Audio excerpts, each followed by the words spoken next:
망상을 없애는 세 가지 수행의 절차가 있다고 그랬어요. 그래서 이 세 가지 수행의 절차가 능엄주에서는 제일 중요한 대목입니다. 우리가 구체적으로 수행을 실천할 수 있는 대목인데, 첫 번째는 뭐냐면 공부의 장애가 되는 간접적인 요인을 제거하라고 그랬어요. 여기에서 이제 능엄경에서 오신채를 먹지 말라라는 이야기가 나옵니다. 이 오신채는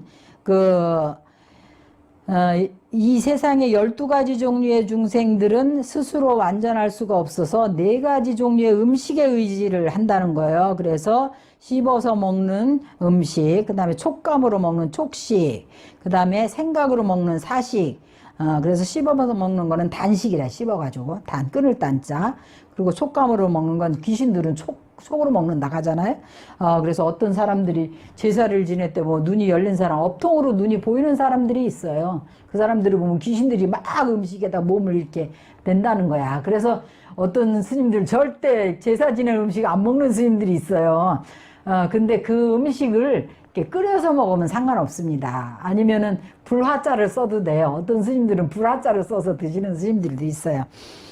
그리고 촉시, 생각만으로, 그래서 선열위식이라 하잖아요. 우리가 첨선을 하게 되면 그냥 생각만 해도, 생각만 해도 배가 부르는 그런 사식이 있고, 음식을 보지 않고 마음으로 먹는 식식이 있는데, 이런 4가지 음식을 먹는 방법이 있는데, 모든 중생은 단 것을 먹으면 살고 독한 것을 먹으면 죽는데, 세간을 벗어나서 수행을 하려는 사람, 그러니까 세간에서 육도윤회에서 벗어나서 수행을 하려는 사람은 마땅히 이 5가지 냄새나는 음식을 먹지 말아야 된다 그랬습니다. 그래서 오신채를 먹지 말라는 이야기가 여기서 나오는 거예요. 그래서 오신채는 익혀 먹으면 음심이 생기고 날것으로 먹으면 성내는 마음이 커지는 음식이라고 그랬어요. 그래서 제가 대만에 있을 때 아는 보살님이 한 분 계셨는데, 그 보살님이 이제 직접 얘기하는 얘기를 들었어요. 자기는 불법을 의지하지 않았을 때는 남편이 이제 갑자기 죽어갖고 혼자 살게 됐는데, 확실히 그 오신채를 익혀 먹으면 익혀 먹으니까 음심이 그렇게 더 많이 나더라는 거예요. 근데 생것으로 먹으면 화가 그렇게 많이 나고 자기가 그것을 생생하게 느꼈다면서 그런 얘기를 하는 걸 제가 직접 들었습니다. 이렇게 오신채를 먹는 사람은 84,000의 법문을 설하더라도 시방세계에 있는 천신들이 그 냄새를 싫어한다고 그랬어요. 그래서 모두 멀리 떠나고, 또 오신채를 먹을 때마다 아기들이 달려들어서 입술을 핥는데요. 그래서 항상 귀신과 함께 하기 때문에 그 귀신들이 복덕을 갉아먹는다네. 그래서 복덕이 날로 적어진다. 또 오신채를 먹는 사람은 삼매를 닦더라도 보살, 천신, 시방세계에 있는 좋은 신들이 별로 보호를 하지 않는답니다. 그 틈을 따서 힘센 마구니가 부처님을 가장해서 나타나가지고 법을 설하면서 금계를 비방하고 훼손해서 음욕과 성냄과 어리석음을 찬탄을 한대요. 그래서 거기에 빠지는 거예요. 그래서 우리 스님들도 그 사이비 교주들 따라다니는 스님들도 상당히 있어요. 그리고 뭐가 문제가 그 수행하는 과정에서 마구니한테 주화임마한 겁니다. 마구니 건속에 장애를 받은 거예요. 그래서 깨달음을 얻고자 하는 사람은 영원히 오신채를 끊어야 된다라고 그 능엄경에서 이야기하고 있습니다. 그리고 바른 성품을 찾아가는 올바른 수행을 하는 데 있어서는 반드시 청정한 계율을 지켜야 된다 그랬어요.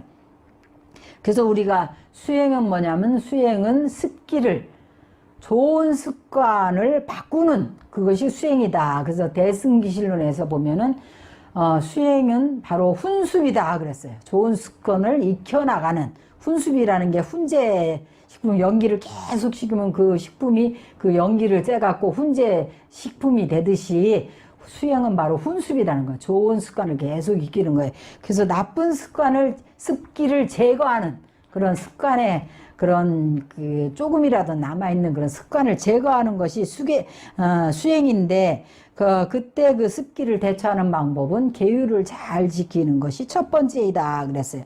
계율에서 선정이 생기며, 선정에서 바로 지혜가 드러나는 것입니다. 성문의 계율을 잘 지켜서 몸을 먼저 잘 지켜야 된다는 거죠. 그래서 몸이 바로 우리가 법수를 담는 그릇이기 때문에 그래서 보살의 청정한 계율과 유의를 잘 실천해서 허망한 마음이 일어나지 않도록 해야 된다. 그 많은 계율을 금계를 잘 지키면 세간에서 영원히 서로 죽이고 살리는 업이 없어지고 도둑질을 하지 않아서 서로 빚지는 일이 없어지며 또 전생에 빚을 갚아야 할 일도 없어지는 것입니다. 이렇게 청정한 사람이 수행을 한다면 부모가 낳아준 이 몸으로 천안을 얻지 않더라도 자연스럽게 세계를 볼 수 있고 부처님을 뵙고 법문을 들어서 몸소 부처님의 뜻을 잘 받들어 모시게 되는 겁니다. 그래서 큰 신통을 얻어가지고 시방의 모든 세계에 다니면서 전생의 삶이 맑고 깨끗해져서 살아가는데 어렵고 험한 일이 없어지게 됩니다. 그리고 세 번째는 현재의 나쁜 업을 자신의 노력으로 제거해야 된다는 거예요. 그래서 탐심과 음심의 경계를 끊어서 경계에 휘말리지 말아야 됩니다. 그래서 청정한 계율을 지닌 사람은 탐욕과 음심이 없어져서 바깥 경계에 휘말리지 않는다고 했습니다. 휩쓸리지 않기 때문에 스스로 원래 성품으로 청정한 자성자리로 돌아가게 되는 거예요. 그래서 육진 경계에 반연을 하지 않는 거예요. 그래서 반연하지 않기 때문에 육군이 안입이 설시니까 바깥 경계에 끄달리지 않는 거죠. 그래서 육군이 의지할 곳이 없어진다. 이와 같이 흘러가는 중생의 삶을 되돌려서 원래 성품과 그래서 그것을 이제 회광 반조한다 그러거든요. 원래 자기의 자성자리가 하나가 되면 육군의 작용이 일어나지 않아서 시방의 국토가 밝고 청정하여 마치 유리 안에 든 밝은 달이 그대로 드러나는 것과 같다. 몸과 마음이 상쾌해서 미묘하고 오롯해서 차별이 없고 편안하고 행복하며 모든 열에 신비하고 원만한 청정하고 묘한 마음자리가 모두 그 가운데서 나타나서 곧 무생법이라는 것은 부처님의 우리가 최고의 깨달음의 단계인데 나고 죽지 않는 생멸을 초월한 그런 깨달음을 얻는 경계를 말합니다. 이로부터 점차 닦아가는 곳마다 성인의 위치에서 편안히 서게 되는 것입니다.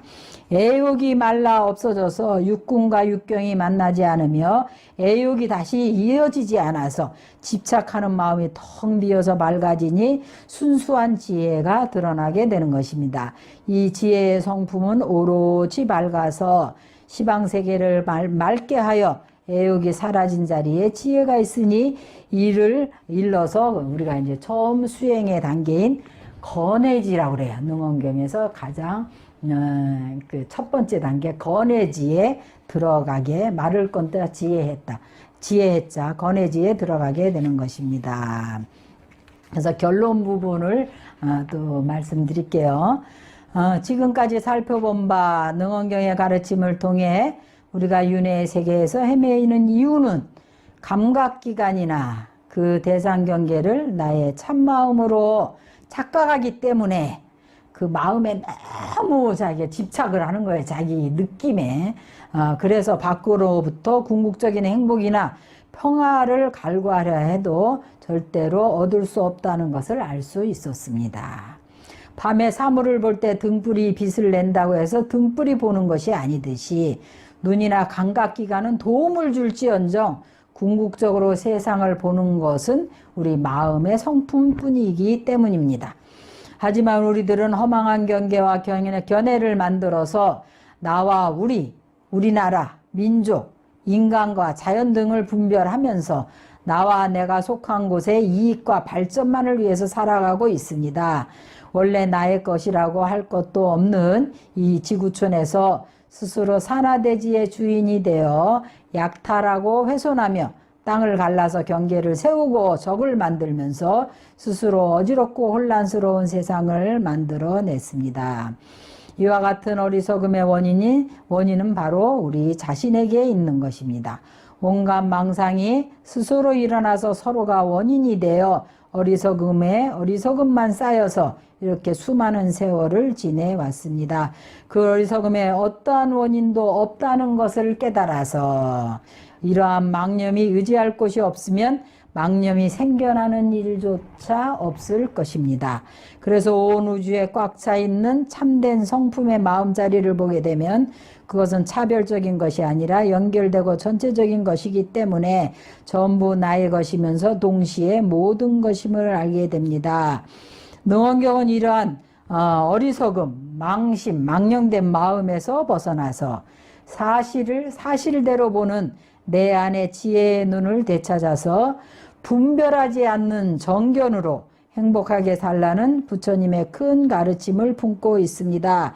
그렇게 되면 분쟁과 갈등으로 물든 중생의 세계는 사라지고 있는 모습 그대로 미묘하고 원만하며 차별이 없는 진짜 세상이 나타날 것입니다. 그래서 오늘은 능엄경을 통해서 어떻게 하면 우리가 윤회의 세계에서 벗어나서 우리의 망상을 따라가지 않고 참된 자성의 본 모습, 진여의 자성자리와 개합할 수 있는지에 대해서 말씀드렸습니다. 여러분들에게 참고가 되셨기를 바랍니다. 성불하십시오.